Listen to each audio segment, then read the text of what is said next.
여러분, 최근에 어떤 일로 화가 난 경험이 있나요? 보통 아빠들은 어떨 때 자주 화를 내실까요? 제 경험으로 봤을 때 운전하면 평소에는 괜찮은데 운전대만 잡으면 저도 모르게 화를 많이 내는 것 같습니다.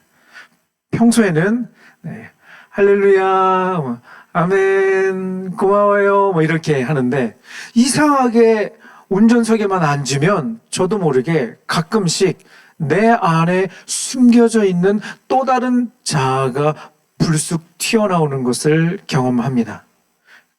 가끔은 크락션을 세게 누르기도 하고요.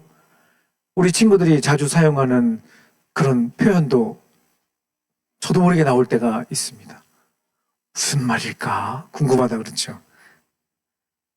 창문까지 열고 싶을 때도 있지만 서울에서는 가급적 자제합니다. 왜 그럴까요? 특히 교회 주변에서는 자제합니다. 왜 그럴까요? 네, 여기까지. 아무튼 그런가 하면 우리 엄마들은 언제 화를 내실까? 늘 화를 내셔, 늘 우리 엄마는. 나만 보면 화를 내셔. 눈만 마주치면 잔소리를 하셔, 우리 엄마는. 가 아니고, 네, 우리 엄마는 따뜻하시다. 아멘. 아멘, 아멘, 야, 아멘 안 하면 엄마가 오해하시잖아. 우리 엄마는 따뜻하시고 늘 친절하시다. 아멘. 그래도 안 하는 거 보니까 눈만 마주치면 맞구나. 그래요. 네. 하나님이 위로해 주시기를 바랍니다. 네. 오래전에 있었던 실제 이야기인데 한 친구가 하는 말 뭐라고 이야기했냐면 전해 내려오는 아주 전설과도 같은 주일학교의 전설과도 같은 이야기인데 한 주일학교 학생이 이런 이야기를 교육자님에게 했다고 합니다. 우리 엄마가 집에서도 순장님이었으면 좋겠어요. 네. 여러분 부모님 가운데 순장님으로 섬기시는 분들 계시지요, 그렇죠? 네. 집사님, 네, 힘드셨어요. 전화 통화할 때 들으면 막 소름 돋지 않니? 네. 어떻게 이런, 네, 네. 나한테는 그런 표현 한마디도 안 쓰는데, 그렇죠? 힘드시다고요. 뭐 맛있는 거라도 드실래요? 네, 나한테는 맨날 찬밥만 데워주면서, 네, 아무튼 우리 엄마가 순장님이었으면 좋겠다라고 하는 뼈 있는 한마디, 전설처럼 내려오는 이야기입니다. 아무튼 여러분, 우리가 화를 내는 것이 나쁜 것처럼 여겨지지만 가만히 생각해 보면 여러분, 화라고 하는 이 감정도 하나님께서 우리에게 주신 마음이에요. 그렇죠? 네. 우리 안에 있는 생각과 마음을 겉으로 표출하는 방식 중에 하나라고 할 수 있죠. 그리고 자신의 존재감을 드러내는 본능이라고도 할 수 있습니다. 우리가 감정을 드러내는 이 본능적인 모습이 과연 언제부터 시작됐을까? 거슬러 올라가면 바로 여러분이 태어날 때부터 우리 안에 있는 감정이 뿜어져 나오는 그 순간을 여러분은 기억할 거예요. 여러분 기억나죠? 네, 딱 태어났을 때 여러분 어떻게 했어요? 네, 딱 태어났을 때 어떻게 했어요? 아멘 이랬어요? 네, 울었잖아. 응애 하고 울었잖아. 그렇지? 기억나 안 나? 기억나면 안 되죠. 그렇죠? 네, 지금 끄덕끄덕한 친구는 네, 저를 찾아와 주세요. 상담이 좀 필요할 것 같습니다. 기억이 나면 안 되죠. 아무튼 여러분, 아이가 태어나서 응애하고 울음을 터뜨리는 것은 감정 표현이 아니라고 하더라고요. 제가 자료를 찾아보니까 의학적으로 신생아의 첫 울음은 처절한 생존 투쟁이라고 해요. 태아의 폐는요, 엄마 뱃속에 있을 때는 양수로 가득 차 있다가 태어나는 순간 쭈글쭈글해진다고 해요. 그래서 그 폐가 펴져야 되는 거죠. 탯줄이 끊기는 그 순간 아기는 스스로 숨을 쉬지 않으면 위험해질 수도 있어요. 그래서 가끔 여러분 이렇게 화면에서 우리 영상에서 아이가 태어나는데 안 울면 이렇게 울게 이렇게 엉덩이 때리기도 하고 하잖아요. 그렇죠? 물론 뭐 운다고 해서 안 운다고 해서 뭐 무조건 다 위험한 건 아니지만 숨을 스스로 쉰다는 것을 표현하는 처음으로 태어나서 응애하고 울면서 스스로 숨을 쉬는 그런 행동, 폐포를 강제로 열어젖혀 공기를 들이쉬는 그 순간 말 그대로 첫 번째 호흡인 거죠. 아기는 스스로 살기 위해서 오직 나라는 존재의 생존을 위해서 온 힘을 다해 비명을 지르는 것입니다. 그리고 태어나 이제 몇 주가 지난 아이들의 신생아 아가들의 울음의 원인은 조금 달라집니다. 발달 심리학자들의 의견에 따르면 우리 신생아들이 가장 먼저 정교하게 발달이 되는 감정 중에 하나가 고통이라고 해요. 고통. 네. 아기들이 울잖아요. 그렇죠. 말을 못하니까 울음으로 표현을 하죠. 그렇죠. 아가들이 보통 언제 울죠? 세 가지 상황 때 울어요. 첫 번째, 배고플 때 울어요. 두 번째, 똥 쌌을 때 울어요. 치워줘! 찝찝해! 이러는 거예요. 여러분 경험했잖아요. 기억나, 안 나? 이것도 기억이 나면 안 돼. 그래서 우는 거예요. 그렇죠? 또 하나, 언제 울어요? 졸릴 때, 막 짜증날 때. 왜 우는지 모르겠어요. 그냥 자면 되지. 그렇지. 근데 재워달라고 엄마 품에 안기고 싶어서 엄마의 그 심장 소리를 들으면서 늘 잤으니까 그 소리가 듣고 싶은 거죠. 그래서 안아달라고 아가들은 우는 것입니다. 설마 그 신생아들이 나는 왜 대한민국에서 태어났을까 이러면서 울지 않죠. 그렇죠? 우리 언니 오빠가 고3이라서 힘들겠네. 마음이 아프다 이러면서 우리 아가들이 울지 않는다는 거죠. 오로지 태어날 때부터 나를 위해 소리를 지르고 내 불편함을 해결하기 위해 감정을 드러내는 자기 중심적인 존재가 바로 우리 인간이라는 겁니다. 이것은 숨길 수 없는 본능입니다. 그런데 오늘 우리가 함께 살펴본 말씀에 바울이라는 사람이 등장합니다. 그런데 이 바울의 모습이요, 우리의 본능과는 전혀 다른 그런 모습을 보여줍니다. 그는 지금 당대 최고의 지성과 예술이 꽃피운, 성경에는 아덴이라고 기록되어 있는데 지금의 아테네 그 한복판에 서 있습니다. 여러분, 그곳은 눈을 사로잡는 화려한 우상의 조각상들이 들비에 있었어요. 그리고 귀를 즐겁게 하는 세련된 철학적 토론이 넘쳐나는, 그야말로 모든 것이 풍요로운 그런 곳이었습니다.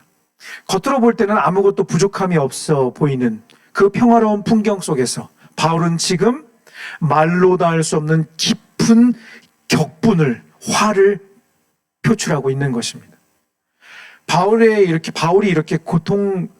이토록 고통스러워하는 이유는 무엇일까?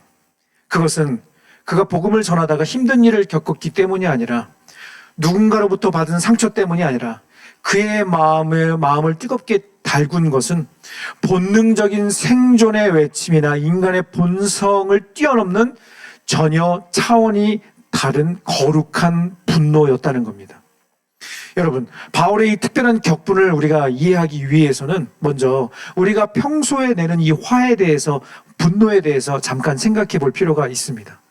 우리가 느끼는 일반적인 분노는 바울의 분노와는 출발점부터 다릅니다. 방금 말씀드린 것처럼 아기가 오로지 자신의 불편함에만 집중해서 울음을 터뜨리듯이 우리가 일상에서 내는 화의 대부분도 내 기분이 상해서, 상황이 내 뜻대로 되지 않아서 화를 내게 된다는 거죠. 여러분, 성경에 보면 딱 이런 사람이 등장을 해요. 겉으로 봤을 때는 훌륭한 선지자처럼 보였는데 사실은 여전히 자신밖에 모르는 어린아이 수준에 머물러 있었던 인물이 나옵니다. 바로 그 이름도 유명한 요나라고 하는 사람입니다. 여러분, 요나 선지자 이야기 잘 알고 있죠? 참 미스테리한 사건이 많아요. 그렇죠? 물고기 뱃속에서 며칠 동안 있었어요? 3일 동안. 그 물고기가 어떤 물고기일까? 한참 궁금해요. 그렇죠? 얼마나 컸길래 한 인간이 뱃속에 들어가서 3일 동안 거기서 살 수 있었을까? 아무튼 하나님은 어느 날 요나에게 가장 잔인하고 사악하기로 유명했던 아시리아의 수도 니느웨에 가서 하나님의 심판의 메시지를 전하라고 명령을 하십니다. 그 명령을 듣고 여러분, 요나는 어떻게 했죠? 거절했어요.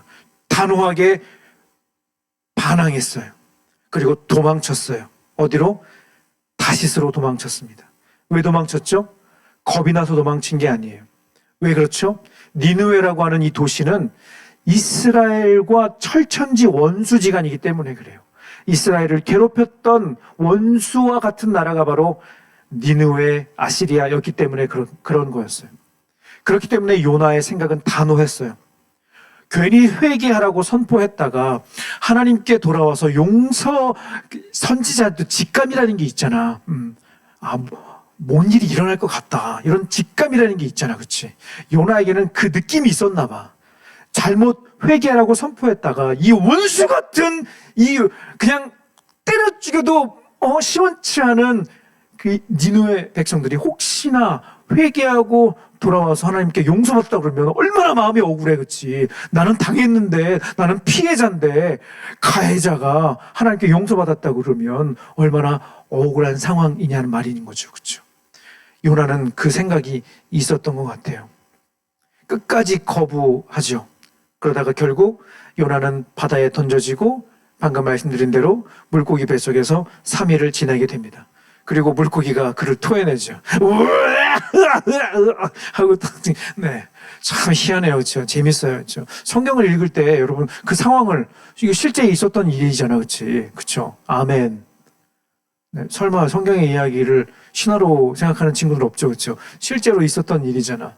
그렇게 다시 육지에 내뱉어진 요나는 하나님의 말씀에 따라서 니느웨에 가 하나님의 심판의 메시지를 선포합니다.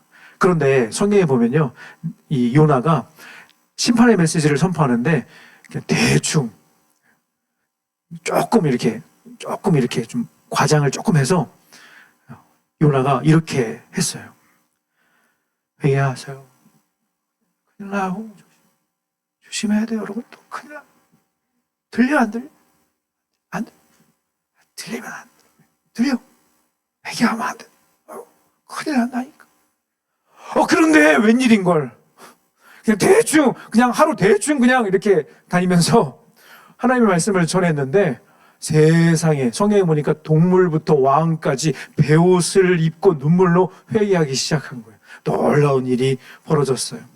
하나님은 마음을 돌이키셔서 선지자 요나가 예상한 대로 그들을 용서하시기로 결정하셨어요. 그러자 요나가 어떻게 반응을 하는가? 요나서 4장 1절 2절 말씀입니다. 같이 읽어보겠습니다.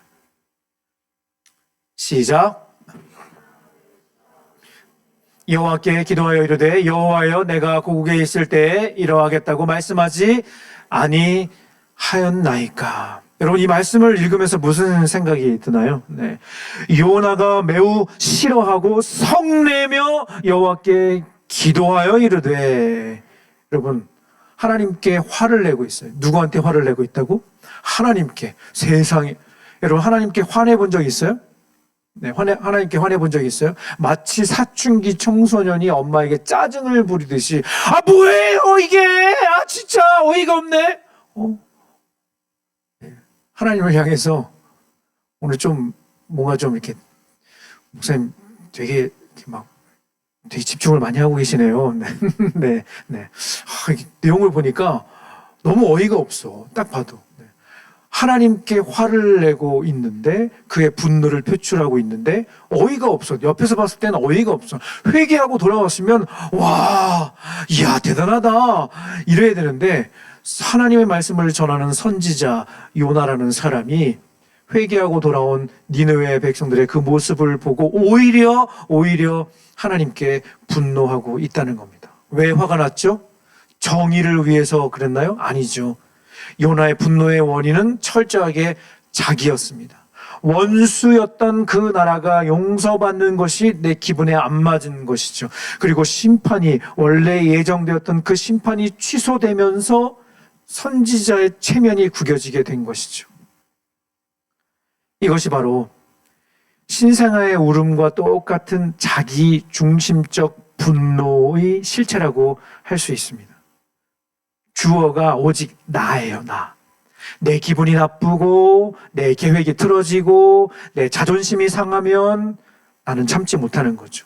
친구와의 관계에서 그리고 부모님과의 대화에서 우리가 내뱉는 짜증의 대부분, 여러분 한번 생각해 보면 좋을 것 같아요.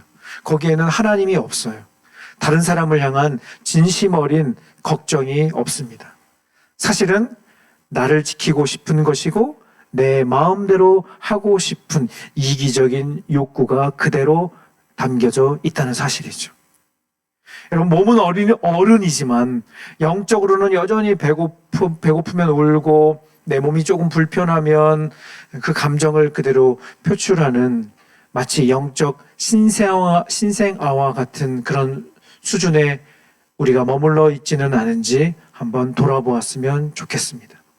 나를 증명하기 위한 분노, 그리고 내 감정의 쓰레기통을 비우기 위한 화는요, 아무 쓸데가 없는 거예요. 오히려 서로에게 상처가 될 뿐이죠. 세상을 바꾸지도 못합니다. 방금 말씀드린 이 요나의 이야기를 보면요, 자기의 감정의 그 벽에 갇혀 하나님의 크신 계획을 보지 못하게 하는 방해물이라는 겁니다. 앞에서 살펴본 요나의 분노가 오직 나의 입장과 감정에만 초점이 맞춰져 있다면, 오늘 함께 살펴보는 바울이 느끼는 분노는 차원이 다른 분노였어요. 16절 말씀에 보면 바울이 아덴에서 우상을 보고 마음속에 격분했다고 기록하고 있어요. 여러분, 이 격분이라고 하는 이 단어, 원래 그 성경이 쓰여진 이 헬라어를 보면요, 파록시노라고 하는 단어를 쓰는데, 이 단어의 뜻이 무엇인가 하면 이 단어에 또 다른 의미가 있는데, 숨겨진 의미가 있는데, 그것은 바로 질투라는 거예요. 질투. 질투. 바울이 느낀 이 격분은 단순히 뭐가 마음에 들지 않아서 화를 낸 것이 아니라 하나님의 질투하시는 그 마음이 바울의 심장 속에 새겨져 있는 것을 우리가 볼 수가 있어요. 여러분, 질투가 뭐죠? 내가 사랑하는 대상을 누군가에게 빼앗겼을 때 느끼는 가장 뜨거운 감정 중에 하나가 바로 질투입니다.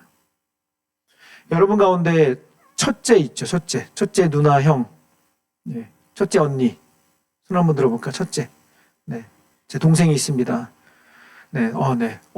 여시는 별로 없어? 다 둘째 이하야? 몇 명? 이렇게 별로 없어? 그럼 공감이 별로 안 되겠네?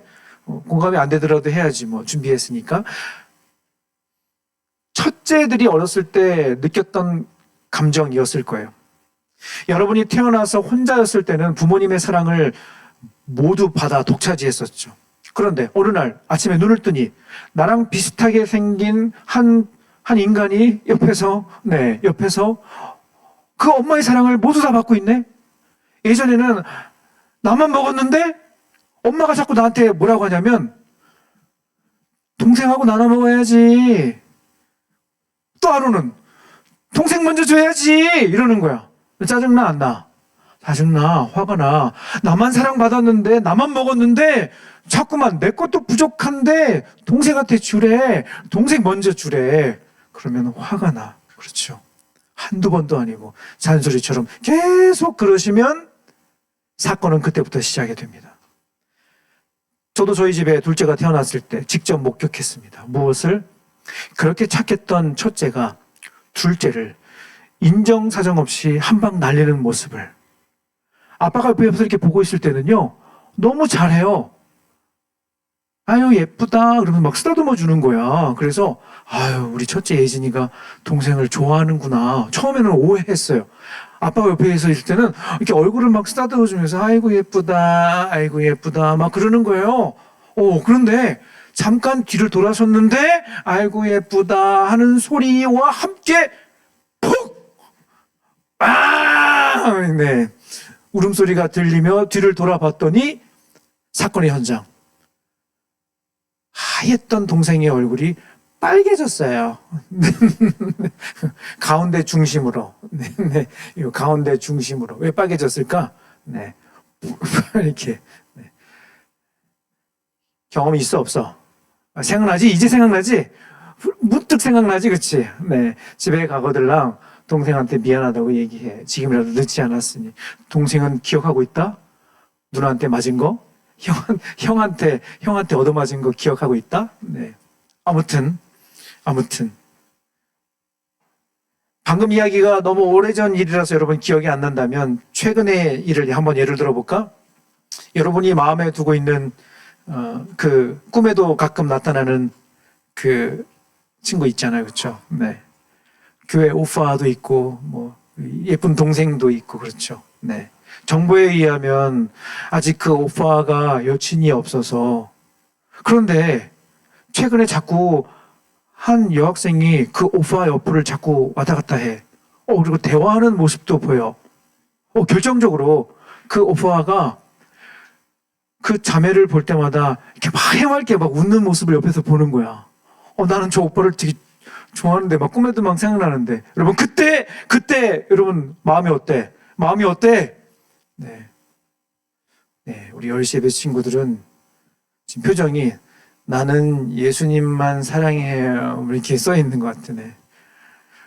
가끔 우리 고3이 됐는데 고등 1, 2부 예배실에 올라간다는 친구들을 제가 봐요. 이야기를 들어요. 왜 올라가니? 그러면 그냥 보러 갔어요. 그러는 거야. 뭘 보러 갔니? 까지 물어보진 않았는데 그냥 보러 갔대. 뭘 보러 간 거구나. 그렇지. 잘 있나? 그 동생이 잘 있나?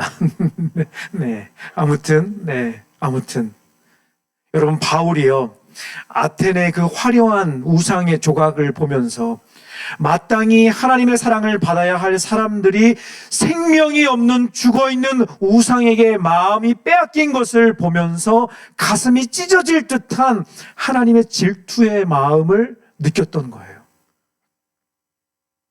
이것이 바로 영적으로 성장한 사람만이 가질 수 있는 거룩한 분노라고 할 수 있습니다.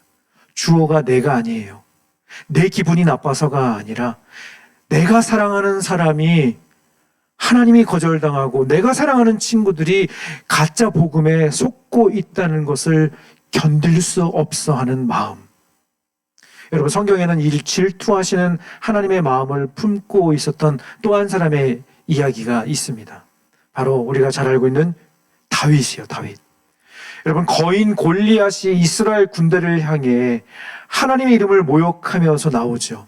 그때 그 주변에 있던 모든 사람들이 피했어요. 도망갔어요. 무서워 벌벌벌 떨었어요. 그들의 관심은 오직 나의 생존이었기 때문에 그래요. 하지만 다윗은 달랐어요. 다윗은 그 골리앗의 거대함을 본 것이 아니라 모욕당하고 계신 하나님을 바라본 거예요. 다윗 안에 하나님의 질투, 거룩한 그 분노의 마음이 들었던 것이죠. 그래서 이렇게 소리칩니다. 사무엘상 17장 26절 같이 읽겠습니다. 시작. 이 할례 받지 않은 블레셋 사람이 누구이기에 살아계시는 하나님의 군대를 모욕하겠느냐. 여러분 이 구절을 읽으면서 저는 그 마음이 느껴져요. 소년 다윗이에요. 소년 다윗이 골리앗을 향해 소리치는데 여러분 이 메시지를 소리치는데 저는 이 할례 받지 않은 블레셋 사람이 누구이기에 살아계신 하나님의 군대를 모욕하느냐? 네. 오늘 목사님 뭐 잘못 드셨나 봐요. 네, 뭐 안 먹어서 그래, 안 먹어서. 속이 비어서 그래. 네. 여러분, 다윗의 그 끓어오르는 그 소년 다윗 안에 담겨진 그 거룩한 분노가 느껴져요? 네. 나를 향한 공격에는요, 그럴 수도 있지. 가볍게 넘길 수 있는 거예요.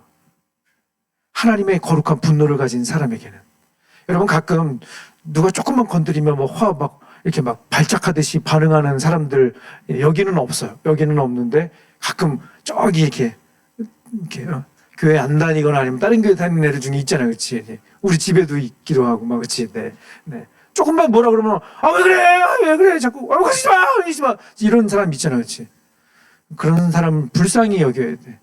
그런 분들의 공통점은 나 중심으로 내 생각을 내가 마음에 들지 않아. 항상 나라는 자아가 안에서 꿈틀꿈틀.